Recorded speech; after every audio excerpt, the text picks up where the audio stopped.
Hello everyone.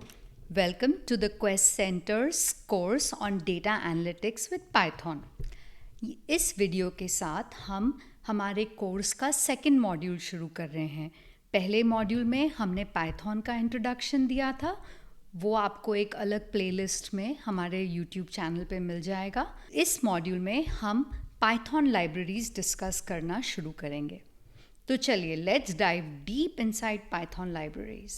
तो ये libraries होती क्या है? पाइथन लाइब्रेरीज का मतलब क्या है? ये प्री रिटन कोड मॉड्यूल्स हैं, यानी कि एक प्री रिटन प्रोग्राम्स हैं ये जो सभी लोग यूज़ कर सकते हैं। ये ओपन सोर्स डेवलपर्स ने ये मॉड्यूल्स अवेलेबल किए हैं सब लोगों के लिए और हम यूज़ कर सकते हैं इसको। They are an extension of Python's functionality. हमने इंट्रोडक्शन टू पाइथन में पाइथन की बेसिक फंक्शनैलिटी डिस्कस करी थी, data types, data structures, loops, conditionals etcetera.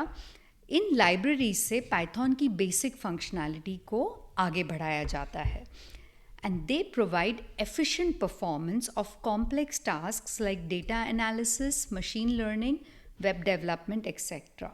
इसका मतलब है कि पाइथन लाइब्रेरीज हमें एक एफिशिएंट तरीका, यानी कि जो अच्छे से परफॉर्म कर सके, जो फास्ट हो, कई कॉम्प्लेक्स टास्क के लिए ये कोड प्रोवाइड करती हैं, जैसे कि हमें डेटा एनालिसिस के लिए चाहिए हो या वेब डेवलपमेंट या मशीन लर्निंग। तो इस केस में हम इन लाइब्रेरीज़ को डेटा एनालिसिस के लिए यूज़ करेंगे। क्यों यूज़ करनी चाहिए वैसे ये हमें पाइथन लाइब्रेरीज़? वेल, अवॉइड री इन्वेंटिंग द व्हील, यानी कि बार बार वही चीज़ों को सब लोग लिखेंगे, इसका कोई फ़ायदा नहीं है। किसी ने ऑलरेडी प्रोवाइड की है तो आप उसे यूज़ करके you can speed up development, you can do your development work faster and you can leverage community tested solutions. हमें जो ऑलरेडी लोगों ने यूज़ किया है, टेस्ट किया है कई प्रोग्राम्स में और उसकी कोड रोबस्ट है, यानी अच्छे से काम करती है, वो यूज़ करने को मिलता है इन लाइब्रेरीज़ के द्वारा। तो हम कौन सी पाइथन लाइब्रेरीज़ इस कोर्स में डिस्कस करेंगे ये आपको बताते हैं। हम शुरुआत करेंगे पैंडास से, जो बहुत ही पॉपुलर लाइब्रेरी है डेटा एनालिसिस के लिए। It is used for data manipulation and analysis, mainly handling data in tables. तो इससे हम डेटा को मैनिपुलेट कर सकते हैं, जैसे कि आपने हमारे डेटा क्लीनिंग वाले वीडियोस में देखा होगा, वो डेटाबेसेस के कोर्स का हिस्सा है। तो ये सब चीज़ें हम पैंडास लाइब्रेरी से कर सकते हैं, पाइथन से कर सकते हैं, और इसके लिए मेनली टेबल्स का डेटा यूज़ होता है।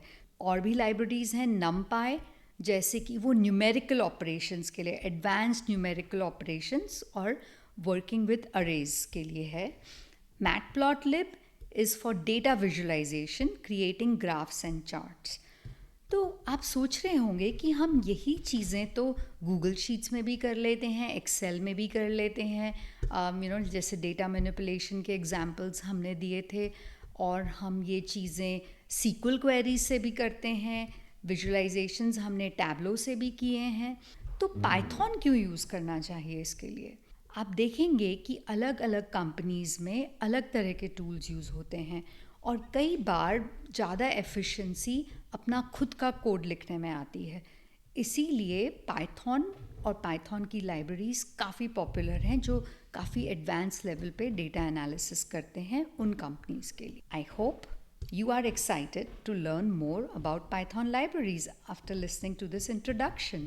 Now let's start talking about the Pandas library. What is it? A powerful open source library used for data manipulation, cleaning and analysis. ये हम पहले ही बात कर चुके हैं कि इस लाइब्रेरी को हम डेटा मैनिपुलेशन, डेटा क्लीनिंग और एनालिसिस के लिए यूज़ करते हैं। Provides easy to use data structures and functions to work with structured data.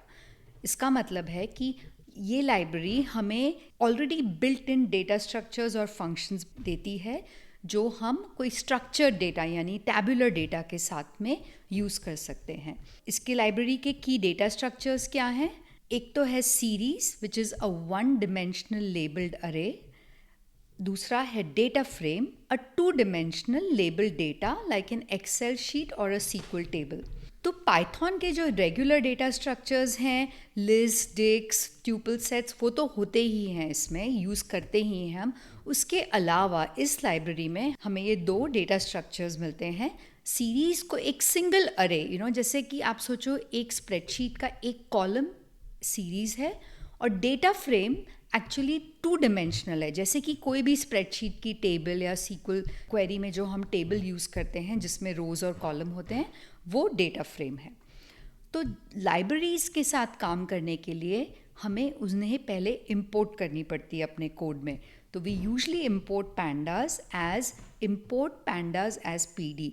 इसका हम एग्जाम्पल में देखेंगे कि कैसे यूज़ होता है। तो पैंडाज डेटा फ्रेम क्या है? जैसा हमने बताया, एक 2 डिमेंशनल डेटा स्ट्रक्चर है। टेबल में रो और कॉलम होती हैं, वैसे ही डेटा फ्रेम में भी होती हैं। It is similar to a spreadsheet और a SQL table. Each column can hold a different data type.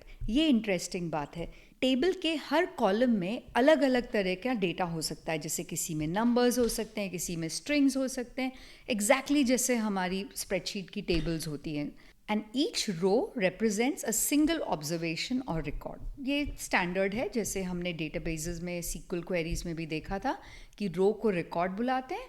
तो ये एक रिप्रेजेंटेशन है डेटा फ्रेम का, जस्ट बताने के लिए आपको कि एग्जैक्टली टेबल जैसे ही होता है। अब देखते हैं कि एक्चुअल कोड के द्वारा कैसे एक डेटा फ्रेम बनाते हैं। So in this example, we are going to create a simple pandas data frame of votes on favorite street food in India. तो आप शुरू हो जाइए और बताइए कि आपका फेवरेट स्ट्रीट फूड इंडिया में क्या है। सबसे पहले तो हमने import pandas as pd दिया है। जैसे हमेशा pandas का कोड लिखने के पहले ये import फंक्शन देना होता है, और फिर हमने ये फेवरेट स्ट्रीट फूड्स का डेटा स्टोर किया है। आपका फेवरेट स्ट्रीट फूड क्या है? मेरा तो शायद इनमें से भेलपुरी है। मेरे मुंह में पानी आ रहा है। तो फूड में पानी पूरी, समोसा, मोमोज, भेलपुरी एंड ये वोट्स हैं। ये हमारे कॉलम्स हैं, फूड और वोट्स, और इस डेटा में 4 रोज होंगे। तो इसको सबसे पहले तो एक डेटा फ्रेम ऑब्जेक्ट में लोड करना पड़ता है हमारे डेटा को, और इसको करते हैं हम पीडी, जैसे कि पैंडास। तो ये बताता है कि ये फंक्शन पैंडास का है, और data frame is the creation of a data frame object with loading this data that we have provided above in it, and you can print the data frame also by saying printdf। तो अगर मैं फिर से run करके दिखाऊं तो हमारे data frame का रिप्रेजेंटेशन ये है, एग्जैक्टली जैसे टेबल है, बट टेबल का रो 0 से शुरू हो रहा है, रो का नंबर। फर्स्ट रो में पानी पूरी with 4 votes, samosa with 2 votes, momos with 3 votes, and bhelpuri is the most popular one with 5 votes। ये हुआ हमारा पैंडास का डेटा फ्रेम। सीरीज़ क्या होती है? Series is a 1 dimensional array in pandas that can hold any data type। Example integers, strings and floats. तो ये single dimension में होता है, यानी कि एक कॉलम समझ लीजिए आप डेटा फ्रेम की, वो सीरीज़ होती है, and it can be of any data type. It has labels called the index for each value। It is just like a column in a spreadsheet or a single column in a data frame or a smarter Python list। This is the important part कि column जैसी ही है, और just think of it as a list, जो इसमें हमने पहले बात की थी। जस्ट इस लिस्ट में हम काफ़ी एडिशनल फंक्शंस भी यूज़ कर सकते हैं एज अ सीरीज ऑब्जेक्ट। और ये हमने एक एग्जाम्पल लिया है ऑनलाइन से कि ये कोई टीम है, उनके स्कोर्स हैं, यहाँ पे प्लेयर्स के नेम हैं और उनके स्कोर्स हैं। और तो जैसा कि इस एग्जाम्पल में दिखा रहा है, हर कॉलम एक सीरीज़ है और पूरा ऑब्जेक्ट एक डेटा फ्रेम है। Let's look at it in terms of our street food example. तो अगेन हमने इंपोर्ट किया, हमारा डेटा दिया है, और अभी हमने इस डेटा को डेटा फ्रेम ऑब्जेक्ट में लोड करने के बजाय सीधा सीरीज़ ऑब्जेक्ट में लोड किया है by saying pd.series, and the data का food column is what is the series object, and if we print the series you can see the indexes are given and the items are given। Now you can also name the indexes कि इसमें जैसे 0 1 2 3 था इस data में, हमें अगर कोई actual index का नेम चाहिए तो हम वो दे सकते हैं। जैसे पहले हमने सिर्फ pd dot series data food दिया, यहाँ पे हम दे सकते हैं pd dot series data food comma the index name. इसमें ये एडिशनल पैरामीटर देंगे तो इंडेक्स के नाम आ जाएंगे। और अगर हम इसे प्रिंट करें तो you will see that this is showing item 1, item 2, item 3, item 4। अब बात करते हैं कि डेटा फ्रेम के यूज़ केसेस क्या होते हैं। यूज़ केसेस मतलब कि हमें डेटा फ्रेम्स कहाँ यूज़ करना चाहिए।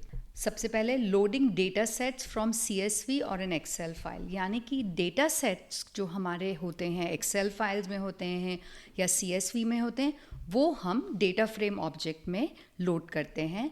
फिर उस डेटा सेट के डेटा को क्लीन और ट्रांसफॉर्म करते हैं। डेटा एनालिसिस के पहले ज़रूरी है कि हम डेटा को क्लीन करें, यानी कि यूनिफॉर्म हो, सारे फील्ड्स करेक्ट हों, और ट्रांसफॉर्म करें कि वाइड डेटा नहीं होना चाहिए, लॉन्ग होना चाहिए। हमारे इंट्रोडक्शन टू डेटाबेसेस कोर्स में हमने इन सब ऑपरेशंस की बात की थी और ये सब हमने SQL क्वेरीज से किया था। इस कोर्स में हम आपको ये सब pandas जैसी लाइब्रेरी से करके दिखाएंगे। Once we have cleaned the data, we need to group it, aggregate it so that we can derive insights from it. कि that is part of analysis, right, कि हम डेटा अगर बहुत सारे रोज़ हैं उनको ग्रुप करें, एग्रीगेट करें कि what kind of pattern are we seeing in the data. And finally the biggest use cases machine learning, artificial intelligence जैसे यूज़ केसेस में ये सारे स्टेप्स करने पड़ते हैं और तब पाइथन बहुत काम आती है। इस वीडियो के लिए हम यहीं पे स्टॉप करते हैं। इसके अगले वीडियो में हम डेटा फ्रेम के ऑपरेशंस प्रैक्टिस करेंगे। Talk to you soon.